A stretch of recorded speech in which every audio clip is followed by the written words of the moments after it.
Cuando tú me digas, Dani. Ya. Ya. ¿Sabes manejar mando? Te lo explico antes que todo. Adelante para atrás. Para adelante para atrás y después ¿está entendido? Sí, yo creo que sí. Lo he probado antes.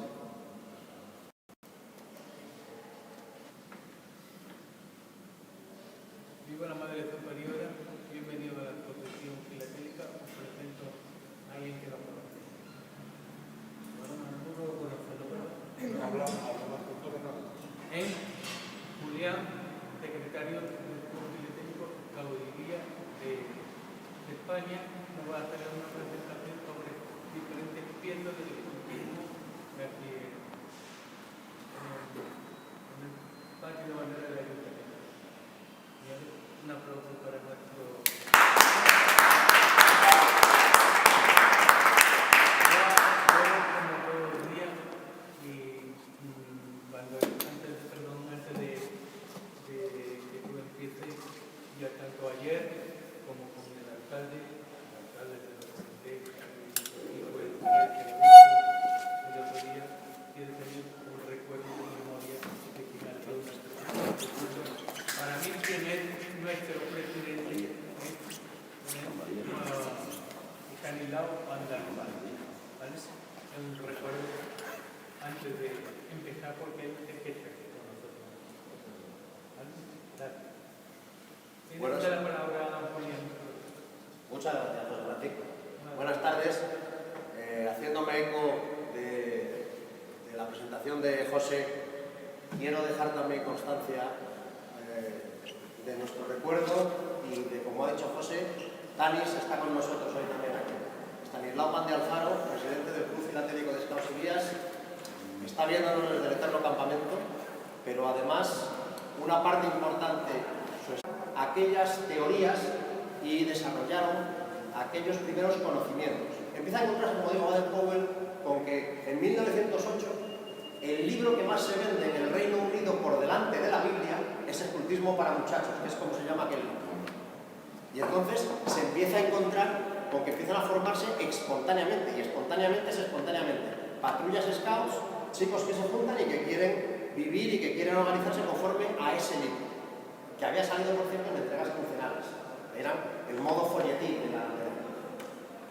Esto da como consecuencia que en un momento determinado de su vida, y eso en la historia y en la biografía de Baden-Powell se estudia, haga una parte porque el rey británico lo llama y le dice: oye, Salao, ven acá para acá, porque esto que has liado, nos lo has liado aquí gorda y esto no puede estar aquí de cualquier manera. Esto hay que organizarlo, hay que montarlo, hay que prepararlo, y empieza lo que se denomina la segunda vida de Baden-Powell, que es cuando se dedica por entero a difundir, a desarrollar y a organizar el movimiento Scout, tanto en el Reino Unido como en el resto del mundo, a promocionarlo. Pues bien, esto a España llega de manera oficial en agosto de 1912, como yo decía, con la primera actividad oficial en Vitoria. En Madrid, en el mes de octubre, finales de octubre de 1912, tuvo lugar la primera actividad de los exploradores en Madrid. Y en 1914, abril de 1914, ve como del 22 al 24 de abril se celebra la primera Asamblea Nacional de los Exploradores de España. Dentro de ese contexto de la Asamblea, donde hay una serie de actividades y de actos, algunos sobre los cuales volveremos más tarde en otras piezas, tiene lugar la preparación de estas fotografías que toma la patrulla de fotógrafos. Esta pieza no es nuestra, no es físicamente de ningún socio del club, pero es de un buen amigo nuestro, que es José Luis Olivas, que es el presidente de la Asociación de Aficionados de Filatelia de Alcalá de Henares, que nos la cedió gentilmente para reproducirla, y porque además, al hacernos una consulta, originalmente nos permitió desarrollar un dossier importante informativo luego en una de nuestras revistas trimestrales. Digo, esta es una de las tarjetas postales de esa patrulla del Distrito Centro. Esta otra es una de la serie que tiene una particularidad. La particularidad que tiene es que hasta la fecha es la única pieza en la que se localiza una marca de correo, una marca oficial del correo español, en abril de 1914, del en junio de 1914, del primer campamento nacional que celebran los exploradores de España en Río Frío, en la provincia de Segovia. Entonces, está dirigida por un explorador de Barcelona a su familia, y es la que tiene nuestro socio, que es el encargado de la vocalía de coleccionismo, que es Esteve Puig Pinós, que está viajando hacia Málaga en este momento y que además posee la mejor y mayor colección de objetos del escultismo español desde su fundación en 1912 hasta el año 1940. Esta, como digo, es una pieza simplemente espectacular, porque nos permitía documentar el apoyo oficial que ya tenía el escultismo en aquellos primeros tiempos.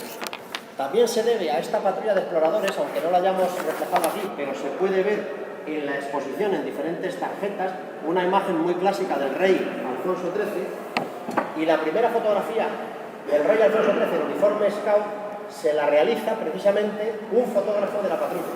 Con 10 años de edad es el encargado, el autor de la fotografía, que luego se reproducirá infinidad de veces y que es motivo además de comentarios en periódicos, tanto locales como periódicos extranjeros, de mostrar la figura del rey de España, en aquel momento, vistiendo el uniforme scout, que era el primer gran dignatario que se colocaba en el uniforme scout y así promocionaba más aquel naciente movimiento. Esto, el título que colocamos arriba, fue obra de nuestro editor en jefe, aquí sentado hoy en la conferencia, Luis Martínez de Salinas Trillo, cuando la filatelia scout española avanzó 23 años. ¿Y por qué? Luego diremos por qué se puso este título, que llegaremos también a ello. Aquí podemos ver la pieza mucho más desarrollada, mucho más ampliada, sería lo correcto, con la marca, con una parte del matasellos, y aquí luego más nítida, limpia, viendo esa marca absolutamente, por las consultas que hemos hecho a grandes expertos, Evaristo también, aquí presente, otro de nuestros vocales, en este caso el de publicaciones, un experto en todo lo que tiene que ver con bibliografía, con biblioteca y con literatura, y no había sabido encontrar todavía información detallada sobre esa marca. Por lo tanto, nos queda mucho trabajo por hacer, pero eso es precisamente lo bonito de nuestro hobby, o de nuestra pasión, o de nuestra afición, o como le queramos llamar, seguir investigando. En aquellos primeros años era muy habitual que existiera correspondencia entre scouts de diferentes países. Esta pieza es una pieza que se reproduce en la revista del Explorador, concretamente creo que es en abril de 1915 o en mayo de 1915, y es una tarjeta postal que los scouts austriacos, los Pfadfinder, como ponen ellos, que Pfadfinder es la denominación germana de la palabra scout o de la palabra explorador, a sus hermanos exploradores de España, los saluda fraternalmente, la escriben en español y la dirigen precisamente a la Oficina Nacional o a la Dirección General de los Exploradores de España. ¿Dónde estará esta pieza hoy? Probablemente, como tantas otras cosas, pues se perdería en el transcurso de aquellos años y del devenir de los acontecimientos trágicos que vendrían con la Guerra Civil. Otra parte importante de la historia del escultismo español no se puede entender sin el campamento más longevo que hubo en todo el Estado español y que fue el de la Peñota, en la Sierra de Guadarrama, cerca de Cercedilla. Fue el campamento más longevo porque se inició en 1915 y duró hasta iniciada la Guerra Civil. Dos muestras, siendo la misma fotografía, una es una portada de la revista oficial de los exploradores de España, que era la revista El Explorador, donde se puede ver una foto de el Palacio de Comunicaciones, que era el buzón de correspondencia donde se depositaban las cartas en el campamento, y la otra visión de la fotografía es ampliada, recortando solamente la foto. Esta foto, que podría parecer simplemente anecdótica, podría parecer simplemente una curiosidad, nada más lejos de la realidad. El servicio de correos era algo habitual en el campamento de la Peñota. El servicio de correos se manejaba de varias maneras. Una era por lo que se llamaba el sachem de la posta, que era el cartero, era el correo, que era un scout que montaba muy bien a caballo y que hacía el recorrido entre el campamento, en el raso del Hornillo, hasta el pueblo cercano de Cercedilla, por una ruta bastante agreste. Galopaba, llevaba la correspondencia, recogía la correspondencia de la oficina de correos de Cercedilla y luego, por otro lado, porque había también una patrulla encargada, y aquí podemos ver arriba también la tienda de campaña dedicada con la palabra posta, donde se entregaba y se manejaba la correspondencia del campamento. Pensad que el campamento duraba una media de entre 2-3 semanas, cuando no más tiempo, y que pasaban por aquel campamento varios centenares de muchachos. Venían no solamente de Madrid, allí participaban chicos de diferentes partes de España que estaban una semana, 2 semanas, se recibían visitas algunos días, se recibían visitas también de militares, de la Cruz Roja, de maestros.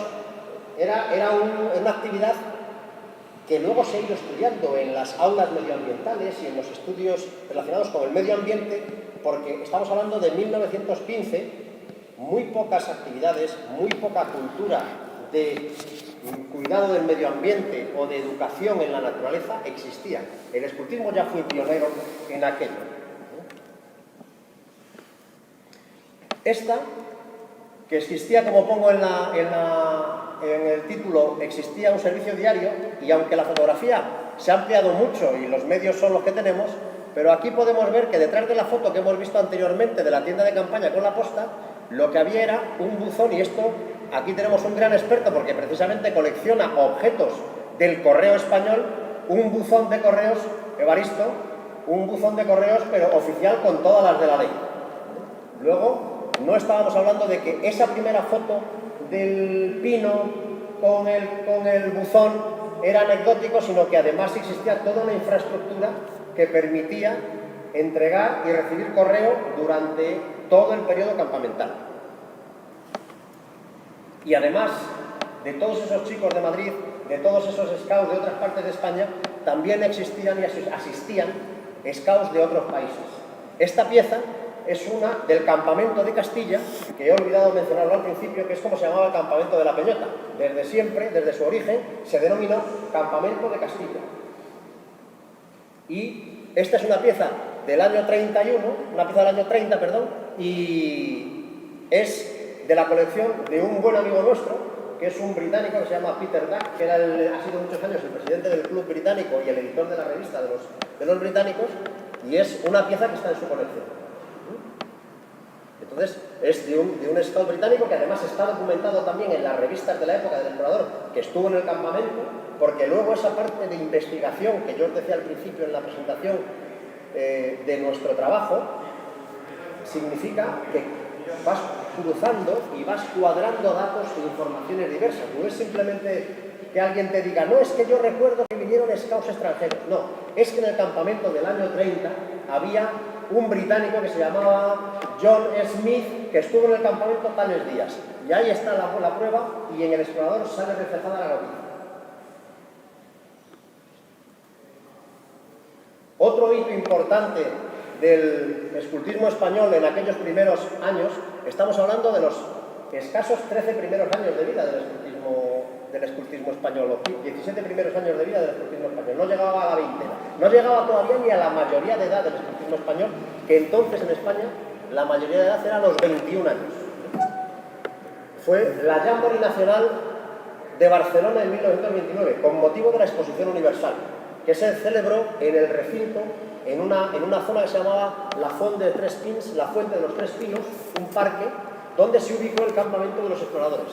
Hubo cerca de 2000 scouts, entre españoles, alemanes, húngaros, austriacos, británicos, chilenos, brasileños, checos. Hubo muchísimos scouts. Una gran parte, incluso los españoles, venían de haber participado también en la tercera Jamboree Mundial en Birkenhead, en Arrow Park, cerca de Birmingham, en el Reino Unido.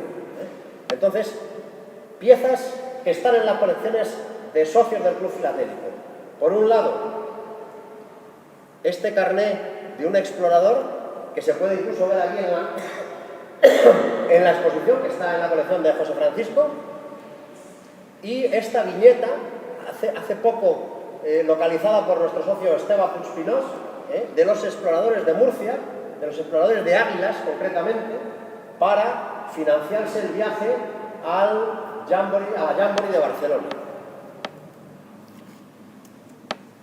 Una tarjeta postal que, aunque no lo parezca, es scout.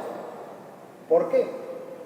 Y es curioso, esta tarjeta, entre otros sitios, también está en la colección de José Francisco. Digo entre otros sitios porque la primera vez que nosotros hicimos un artículo sobre esta pieza fue cuando el club tenía escasos 5 años de vida. Estamos hablando de hace casi 30 años. Esta pieza, en un artículo que escribió nuestro socio Benito González. ¿Y por qué decimos que es una tarjeta que, aunque no lo parezca, es scout? Pues muy sencillo. Aquí, en la zona de parada de autobuses, hay unos scouts. Aquí, al lado de la fuente, hay otros 3 scouts que se dirigen a la entrada de la exposición. Aquí hay otro grupo de scouts y aquí abajo hay otro grupo de scouts que van camino de la exposición. Hay piezas filatélicas que son mucho menos scouts que esta, a pesar de que tengan sombreritos, uniformes y flores de lis por todos los sitios. Y es una tarjeta del año 29 de las que se emitieron con las series de las fuentes ornamentales de Montjuïc.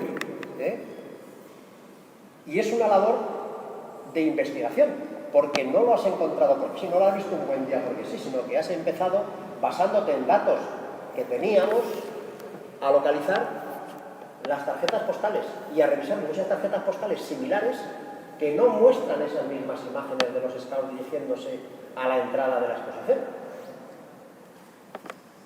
Y por supuesto, también hubo correspondencia. También hubo correspondencia, esta está fechada el 31 de agosto. Pensad que el Jamboree de Barcelona, la Jamboree Nacional de Barcelona, tuvo lugar entre los últimos días de agosto y el 3 de septiembre del 29. Y esta tarjeta tiene una peculiaridad. Y eso significa también una labor importante de investigación. Y es que está dirigida hacia una señorita que se llama Pilar Carrasco. Bueno, se llama Pilar Carrasco como pues, se podía llamar María Emilia Gómez. Pero quien se la envía es su hermano Emilio Carrasco, que como indicamos aquí arriba, fue el primer aquela en España cuando se implantó o cuando se incorporó el lobatismo en el escultismo español, por Juan Antonio Díaz. Emilio Carrasco, de la Tropa de Madrid, fue uno de los 2 primeros aquelas que hubo en España. Entonces le está escribiendo a su hermana que llegará en el día 3 de madrugada desde Barcelona, desde la propia Jamboree Nacional.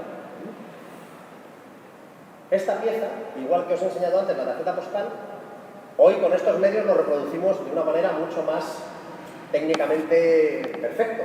Pero tanto esta pieza como la de la tarjeta anterior ya la habíamos reproducido en artículos de la revista del club en esos primeros 5 años de vida con aquellos medios. Y luego se ha continuado esa labor de investigación. Y hablando de lobatos, pues mostramos también otro documento, que en este caso es un sobre con membrete de lobatos de Barcelona, el emblema que utilizaban entonces, que era esta insignia característica que se podrá ver incluso en las colecciones de insignias, se ve de manera habitual. Una carta certificada dirigida a Brasil, pues de un sobre con correspondencia oficial.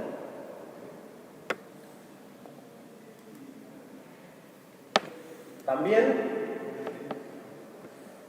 no solamente el escultismo español fue único o fue toda una unidad. A partir del establecimiento, a partir de la llegada de la Segunda República, comienzan a desarrollarse otros movimientos scouts de un carácter mucho más, hoy diríamos autonómico, entonces de un carácter mucho más marcadamente, pues si le queremos llamar nacionalista, sería nacionalista, pero no solamente en el caso de Cataluña, como vamos a ver ahora. En el caso de Cataluña, en el año 31, con la llegada de la Segunda República, empieza a establecerse el movimiento de Boy Scouts de Cataluña, que provenían originalmente de los exploradores de España. Y eran movimientos que al final eran escisiones basados en que el otro movimiento, el oficialista, era muy centralizado y demandaban una serie de cambios importantes. Ya había ocurrido también en el inicio del desarrollo del escultismo español en 1912, que hay un compañero de Iradier que es Pedro Rosselló y Aiset, que es también capitán de caballería de Barcelona, que prepara la primera tropa de exploradores barceloneses. que se acaban integrando en los exploradores de España y que algún tiempo después él se retiraría por el marcado carácter centralista del movimiento. También ya era algo que entonces se peleaba, ¿no?, de darle un nivel de autonomía importante al movimiento asociativo. Como decía, el movimiento de Boy Scouts de Cataluña empieza a tomar un auge importante, se parece muchísimo a los exploradores de España, pero con un carácter marcadamente más catalanista, pero en cuanto a aspectos formales, aspectos de uniforme, son muy similares. Les diferencia, sobre todo lo que os digo, el aspecto mucho más de que la propia Generalitat de Cataluña los toma bajo su mando como un movimiento más juvenil, patriota. Y fruto de ese oficialismo aparecen, por ejemplo, estas viñetas dentro de la serie de instituciones catalanas en el color más sepia y en el color más verdoso azulado, y van a tener a lo largo del periodo desde la llegada de la Segunda República hasta el final de la Guerra Civil, van a tener una importancia bastante acentuada en la vida social catalana y barcelonesa en particular. Habíamos hablado antes de la presentación en 1914 de los actos durante la celebración de la primera Asamblea Nacional de los Exploradores de España. Se hacen muchas cosas, hay una exposición de trabajos manuales, hay una velada en el Teatro Real, y dentro de esa velada se presenta, entre otros elementos, se presenta, aparte del campamento nacional que se va a celebrar en Río Frío, se presenta la hucha del explorador, que es la primera mutualidad scout, y se presenta en 1914. Y entonces, es una cartilla. Durante muchísimos años siguió existiendo la hucha del explorador, donde se contribuía, el origen de lo que era una mutualidad. Esto es propiedad de la colección también de Esteve Puig Pinós. Es la cartilla de un scout ahorrador. En subastas, hoy día en internet, se localizan con cierta frecuencia lo que son las viñetas o lo que son las, técnicamente, Evaristo, ¿cómo le llamaríamos a esto? Viñetas para colocar en la cartilla. Viñetas o cupones nuevas se localizan con alguna frecuencia. Con alguna no significa con mucha, con alguna. Pero no una cartilla completa como esta. Esta es otra pieza que también es curiosa e interesante porque es un reembolso a favor de los exploradores de España en el mes de abril, el 28 de abril concretamente de 1936, un reembolso a favor de los exploradores de España. O sea, correspondencia de lo más oficial como podemos ver. También hay que decir que muchas veces este tipo de piezas, a lo largo de la investigación de todos estos años, no significa que sean las más costosas, las más caras en dinero, pero sí las más difíciles de encontrar. El coleccionista, el filatélico de nivel avanzado, cuando afronta una colección, sea del tipo que sea, de temática, de historia postal, de clásico, hay muchas veces que con dinero lo solucionan, pero hay otros aspectos que no solucionas si no sabes investigar y buscar. ¿Alguna aportación, Evaristo? Estoy mirando la fecha. Las dos, 28 de abril y 29 de abril. Y llegamos a otra pieza que ha marcado gran parte de nuestra vida. Digo de nuestra vida asociativa como Club Filatélico de Estados Unidos. Y es lo que se llama y se ha llamado a nivel mundial en el ambiente de los filatélicos, scouts y guías, la pieza española. Y fue por esta pieza, por lo que antes nos referíamos al iniciar la presentación, al título que Luis le dio a aquella otra pieza de cuando la filatelia scout avanzó en España 23 años. Y es porque esta pieza es un frontal de un correo enviado al frente de Aragón en plena Guerra Civil, año 1937, que contiene una marca de Boy Scouts de Cataluña. Volvemos a tener a los Boy Scouts de Cataluña en danza, que es de servicios, de envíos, de paquetes, de libros, de revistas al frente, ¿vale? Entonces, esta pieza que ha formado parte de la colección de Luis desde hace muchísimos años, nos abrió los ojos para muchos más aspectos del desarrollo del trabajo de los Scouts durante el periodo trágico de nuestra guerra civil. Históricamente, cuando uno leía las cronologías del movimiento Scout en España, aquí el 18 de julio se había producido un intento de golpe de Estado, había fracasado y había comenzado la guerra. Y no había pasado nada hasta la llamada o el llamado decreto de suspensión de actividades en el año 40 de los exploradores de España, hasta que la suspensión de actividades de los Scouts. No había pasado nada en esos años. Era como un periodo en el que no había nada. Esta pieza fue el origen de que descubriéramos, por ese afán de investigadores, lográramos descubrir y lográramos buscar la realidad del escultismo español en diferentes partes del país, tanto en el bando de los sublevados como en el bando de la República, en el bando del gobierno legalmente constituido. Es un servicio que funcionó y que se prolongó en el tiempo. Aquí tenemos la pieza más ampliada. Se puede ver con marcado detalle que es el sello de la Generalitat de Cataluña, la Consellería de Defensa al que estaban adscritos, la de Sanidad y Defensa, la sección de Información y Propaganda y luego ya el trabajo específico de los Boy Scouts. Pero es que esta fotografía, que es de nuestro socio Esteba, es una foto en la sede que tenían los Scouts en Barcelona para la recogida centralizada de los envíos al frente. Entonces ahí podemos ver a varios de esos Scouts con parte de la decoración de la Boy Scout de Cataluña, servicios al frente. Y luego, durante la Guerra Civil, el escultismo siguió dando testimonio de ayuda a los demás, como es estas otras piezas, también de la colección de nuestro amigo Esteba, que eran del mismo servicio de envíos al frente, en diversas tarjetas que se reciclaba sobre diverso papel, para campañas de promoción de dónde debían los Scouts, dónde debían llevar los materiales que querían entregar, de libros, de paquetes, de revistas, de cualquier otro tipo de producto, para que los Scouts canalizaran para enviar al frente. Y otra marca similar, en este caso, de tono azulado, pero no todo es filatelia.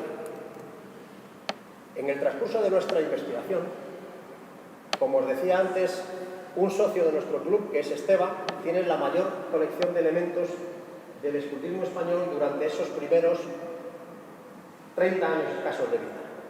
Entre otros, hemos mostrado aquí, y se han mostrado en exposiciones, por ejemplo, la medalla del Campamento Nacional de Río Frío de 1914, una insignia de la Jamboree de Barcelona, del Campamento de la Peñota, que acabamos de ver hace un rato, de Sierra Espuña, del Campamento de los Exploradores Murcianos, que fue el segundo más longevo, o de la medalla Iradier, la medalla de los antiguos exploradores que se crea pasados unos años del nacimiento del escultismo en España.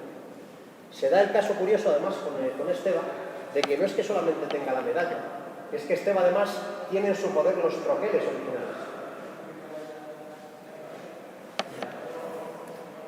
Y luego, a mí me gusta, llegado a algún punto, decir que también hemos contribuido a desmontar alguno de las leyendas o de las repeticiones de cosas que nos contaron que realmente no eran exactamente así.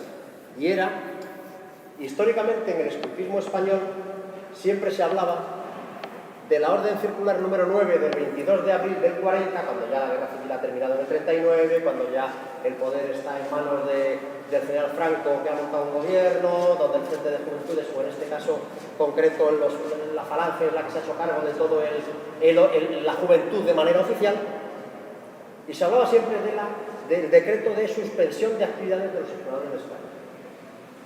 Hay una diferencia importante entre que un decreto de suspensión y lo que pone aquí abajo en lo que os he ampliado. Hay una pequeña diferencia, yo creo, ¿no? No es lo mismo decir que el escultismo se encuentra suspendido de actividades a que se consideran ilegales todas sus actividades. Este es el texto original de la Orden Circular número 9 de 22 de abril de 1940, reproducido en varios boletines. Este concretamente es un boletín oficial de la provincia, esta es una hoja oficial también, porque no se publicó en el boletín oficial del Estado. Esta orden circular se envió a los gobernadores civiles a cada provincia. No fue una publicación nacional. Entonces hubo boletines y hubo publicaciones que lo reprodujeron, ha habido otros, todavía no me consta si lo reprodujeron o no he sido capaz de encontrar los ejemplares de esas provincias, pero lo que sí es claro es que el texto fue idéntico en todos, nadie cambiaba una coma, aunque aquí, en el caso concreto, alguien le haya puesto aquí lo de ha tenido a bien, en fin, el error más que tipográfico, pero bueno. Sin embargo, en la hoja oficial no, el boletín oficial es donde se reproduce ese error y sin embargo en la hoja oficial no. Pero en cualquier caso, quede constancia de que este texto ha desaparecido históricamente del que era considerado siempre como el texto oficial de esa leyenda de la suspensión de actividades. El escultismo en España no fue suspendido, el escultismo fue ilegalizado, que es muy diferente. Cambia mucho el cuento. ¿Por qué? Yo digo, no me corresponde a mí ni nos corresponde a nosotros ni juzgar ni valorar ahora mismo el por qué. Yo tengo una teoría, hay socios de este club, también buenos investigadores y buenos estudiosos de la historia del escultismo en España que podrían aportar muchos más conocimientos, pero en cualquier caso quede constancia de que esta información la tenemos disponible y en breve tendremos también un artículo muy interesante publicado en la revista sobre este asunto. Ilegalizado. Yo tengo el telegrama de la legalización. Efectivamente, eso ya sería otra cuestión posterior. Pero quiero ver un poquito el tema. Me estás comentando que la Constitución no es el 40.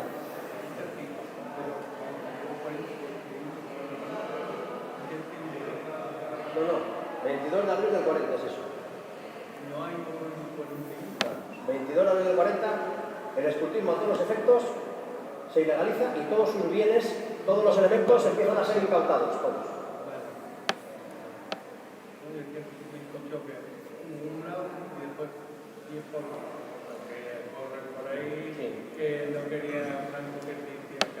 Sí, las leyendas que han circulado históricamente, yo no digo leyendas urbanas, lo que contaban los veteranos exploradores en muchos casos, contaban siempre que si Franco no había dado permiso para el tema de la legalización y por eso había sido suspensión, yo no prejuzgo ni juzgo, simplemente constato los documentos que hemos ido encontrando, ya te digo, boletín oficial, hoja oficial, de las diferentes provincias donde lo hemos localizado de momento.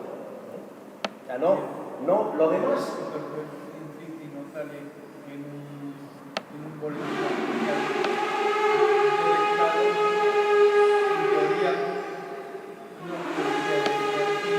es que era una orden circular, insisto, se la enviaron a los gobernadores civiles, no se publicó con carácter oficial en el boletín oficial del Estado, sino que los motivos, si leemos algún libro te cuentan las cosas, si escuchamos a otros exploradores veteranos te cuentan otra. Al final, lo que sí está claro es que hasta la llegada de la democracia en España el escultismo no vuelve a adquirir carta de naturaleza, aunque a lo largo de los años 60 y 70 fueran siendo más tolerados, cada vez más tolerados y cada vez más incorporados en la vida social española.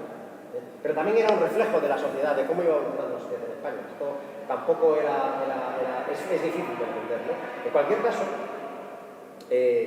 os decía, hay veces que también la tradición oral juega con el recuerdo que los antiguos exploradores han ido comentando.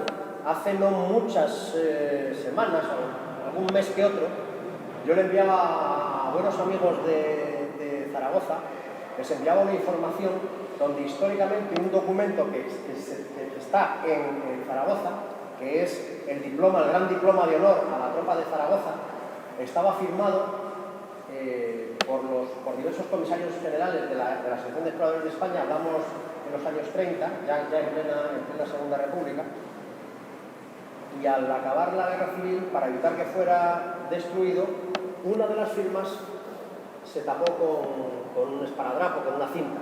Hoy sigue así, sigue exactamente igual. La leyenda urbana, en este caso de los antiguos exploradores zaragozanos, siempre hablaban de que era la firma del general Rojo, del general Vicente Rojo, porque había sido el equivalente a lo que hoy sería el director de formación de Scout de España. Vicente Rojo fue el comisario general de formación de los exploradores de España. Pero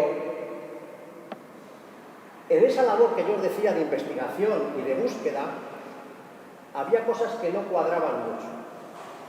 Indagando en la revista El Explorador, en periódicos de la época y en la revista La Patrulla de Madrid, con todo lujo de detalles se reproduce la ceremonia de entrega y de quién firma el documento. Y quien firma el documento son los 4 comisarios generales que en aquella época están. Y uno de los 4 generales, que es el que está tapado, no es Vicente Rojo, pero es José Miaja, que también fue el defensor de Madrid durante la Guerra Civil, que era uno de los 4 comisarios generales. Y que había sido además un hombre históricamente muy vinculado y muy tradicionalmente relacionado con el escultismo, tanto en Murcia como sobre todo en Melilla. Fue muchos años el gran artífice del escultismo en Melilla.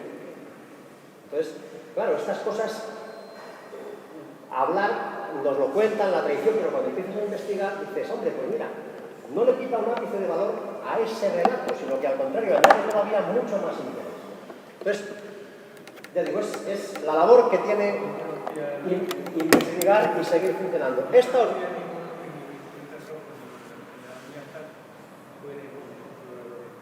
Sí. Miaja no solamente fue explorador, fue el comisario general. Uno de los 4 hicieron una dirección colegiada, una comisaría general colegiada, donde estaban Severo Montalvo, donde estaba Miaja, donde estaba Dimas, no, Iradier lo habían defendido hace tiempo. Esta pieza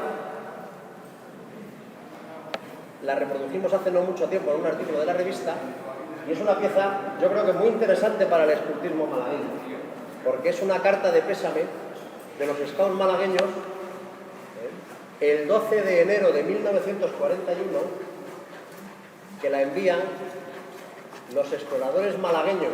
Estamos hablando del 12 de enero de 1941. El escultismo ha sido ilegalizado el 22 de abril del 40, es decir, hace ya casi 9 meses antes. 9 o 10.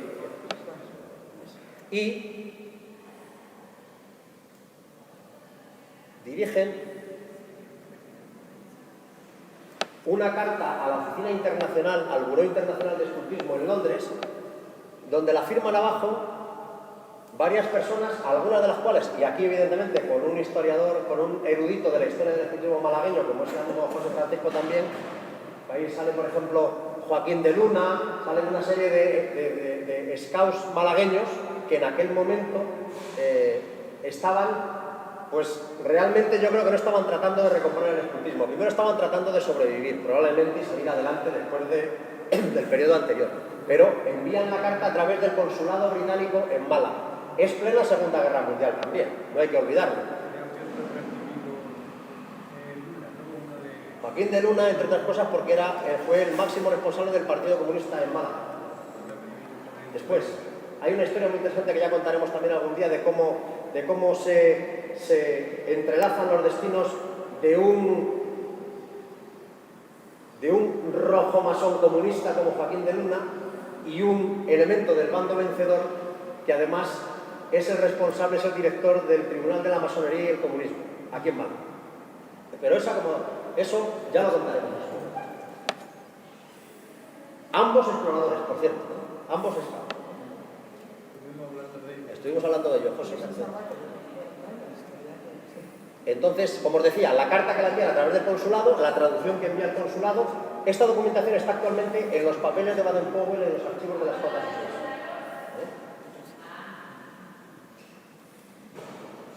y en pleno desarrollo, qué mejor homenaje. Y yo creo que además, cuando yo decía al principio que Tanis está presente, que una pieza de la colección de nuestro querido Tanis, que además es una pieza ya no espectacular en sí misma, por lo que significa de historia postal, sino sobre todo por lo que significa de otra gran pasión que nos envolvió y que lo envolvió a él personalmente en el estudio de la creación de un grupo scout en el campo de concentración de Miranda de Ebro durante los años de la Segunda Guerra Mundial, de jóvenes aliados que salían de la Europa ocupada por los nazis, atravesaban a España, en España los detenía la Guardia Civil, y lo que ocurre hoy con los extranjeros que vienen, pero entonces eran jóvenes aliados, británicos, belgas, franceses, holandeses, daneses, polacos, checos. Entonces los detenía la policía, los detenía la Guardia Civil en España indocumentados, y entonces los enviaban al campo de concentración de Miranda de Ebro. Pomposamente le daban el nombre de depósito de extranjeros. En la práctica, por desarrollo, por diseño, era un campo de concentración, como los que hemos visto en infinidad de ocasiones que construyeron los nazis, fundamentalmente porque el gran artífice del campo de Miranda fue uno de los grandes ingenieros nazis que ocupaba un puesto de relevancia durante ese periodo en aquella España de la posguerra.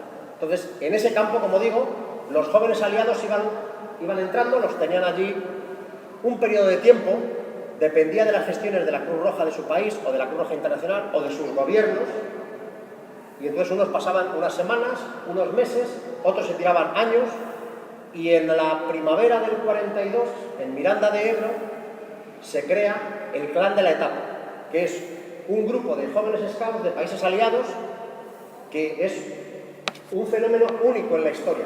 Clanes de rovers, como se les ha llamado históricamente, sobre todo por una cuestión de edad, porque eran todos gente ya de 18 o más años. Pero grupos scouts en campos de concentración tenemos documentados muchos. Se crearon en las zonas ocupadas por los japoneses en el sudeste asiático, en Singapur, en Manchuria, en Taiwán, se crearon en zonas de Estados Unidos con los ciudadanos norteamericanos de origen japonés, los Nisei, que también los norteamericanos, los estadounidenses, los encerraron en campos de concentración y también tenían sus propios grupos de scouts y de guías, pero esos eran como más uniformes en cuanto a su estructura.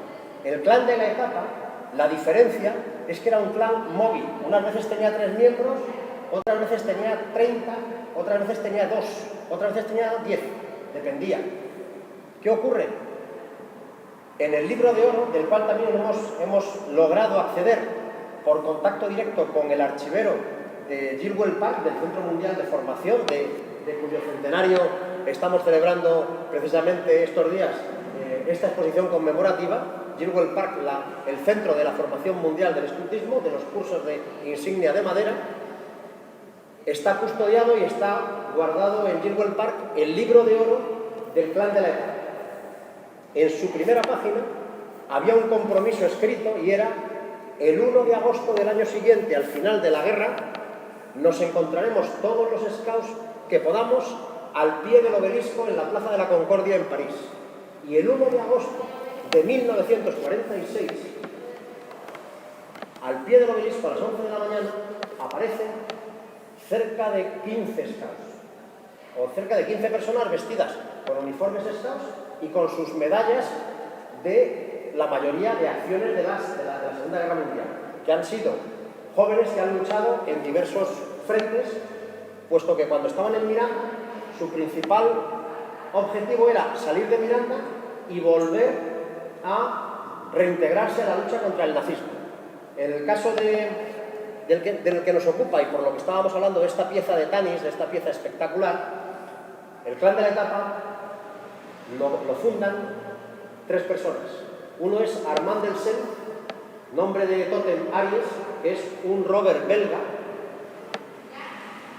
que forma parte del Clan de Lieja, un clan de rovers que luchó contra los nazis y al que prácticamente exterminó la Gestapo. Los exterminó, no hablamos de tareas de que llevaran un mensajito, no, hablamos de tareas mucho más duras. Fueron prácticamente exterminados por la Gestapo, estaba en busca y captura y pasa a España y aquí entra en contacto pues, con diversa gente en el campo de Miranda. Y en el campo de Miranda se encuentra con más gente que ha sido scouts, con chicos como él, con 20, 22, 21 años, que han sido scouts. Y entonces deciden formar ese grupo y mantener ese ambiente de... No hay que olvidar que las condiciones del campo eran muy duras. Eso, las conferencias que hemos escuchado de nuestro amigo Tani siempre, era un campo con unas condiciones muy duras. Y era Burgos, Miranda de Ebro, Burgos, pero camino del País Vasco.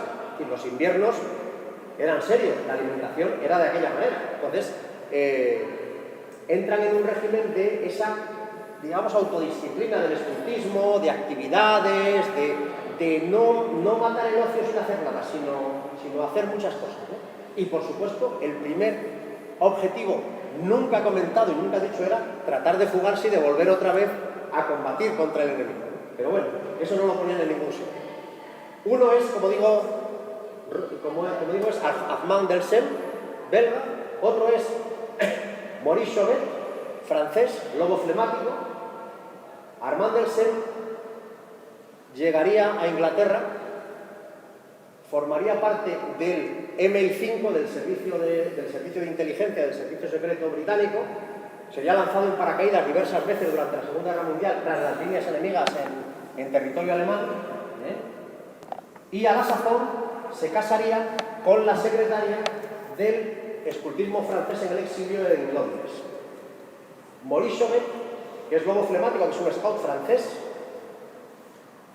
será uno de los 177 franceses que desembarquen el 6 de junio del 44 en las playas de Normandía. Es la unidad francesa que desembarca, que es el Comando Kiefer, un comando de boinas verdes, y es el diseñador de la insignia de los boinas verdes franceses. Cuando murió en 2010, recibió honores militares en el Elíseo. O sea, en su funeral se le rindieron honores militares. Y el tercer miembro de la fundación es Robert de Mott, Safi, de nombre de tótem, que es un scout belga. Esta carta es de uno de los fundadores del Plan de la Guerra.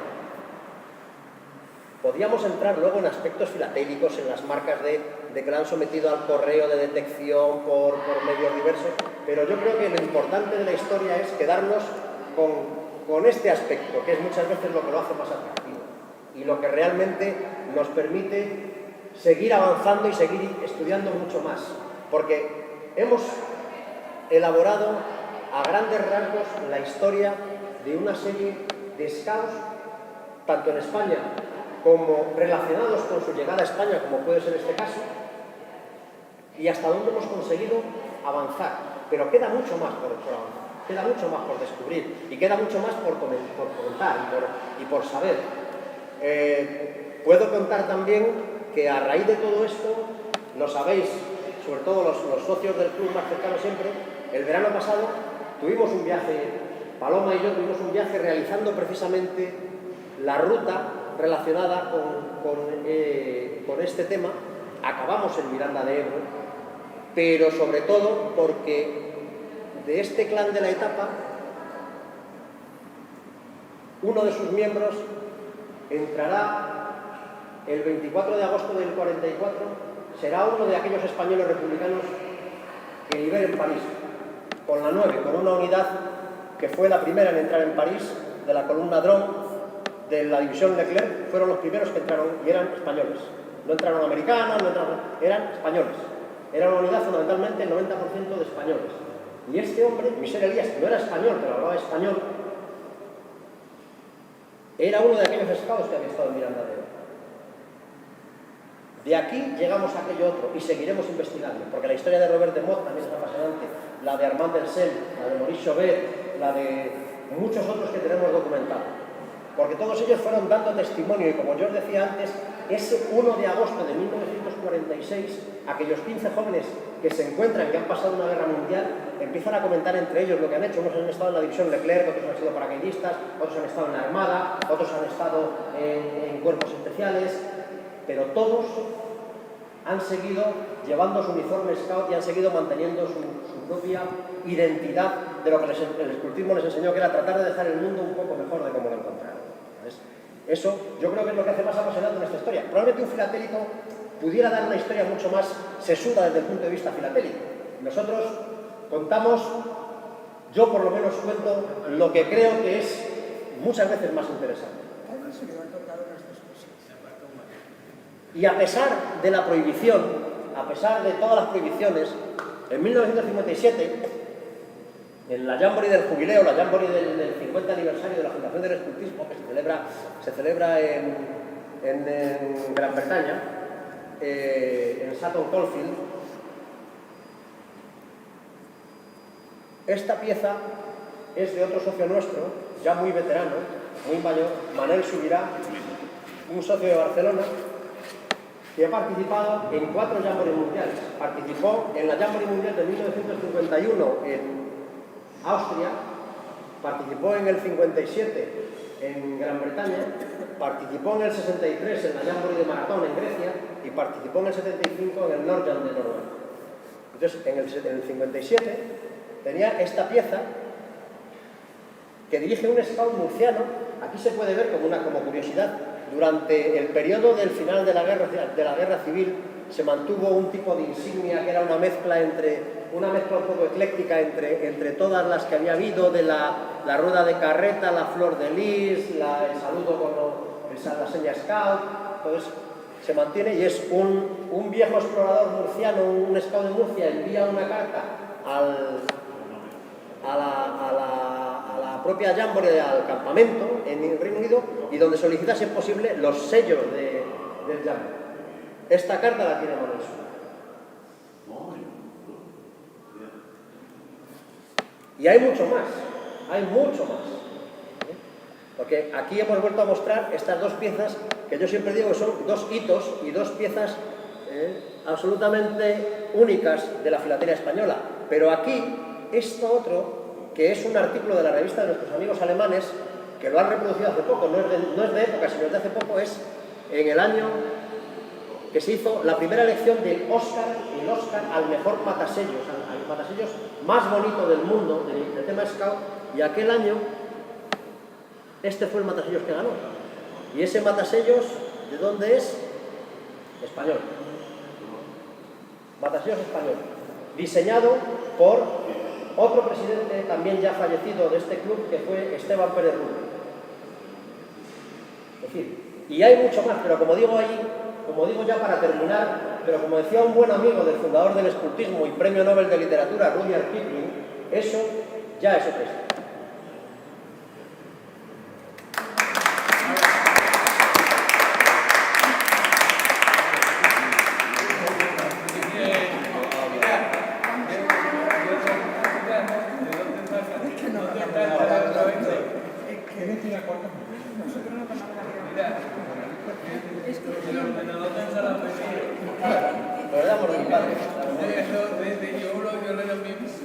Bueno, señores, algo de pregunta. Un placer. Mañana estamos aquí. Te preparo la otorgía también, ¿vale? Vale, gracias por todo, ¿eh? Hombre, que gracias aquí. Bueno, Rosa María. y ahora van a preguntar. Sí. Yo tengo en Cuequín, la de la marca del río Frío, que Aquí en la plaza de la María.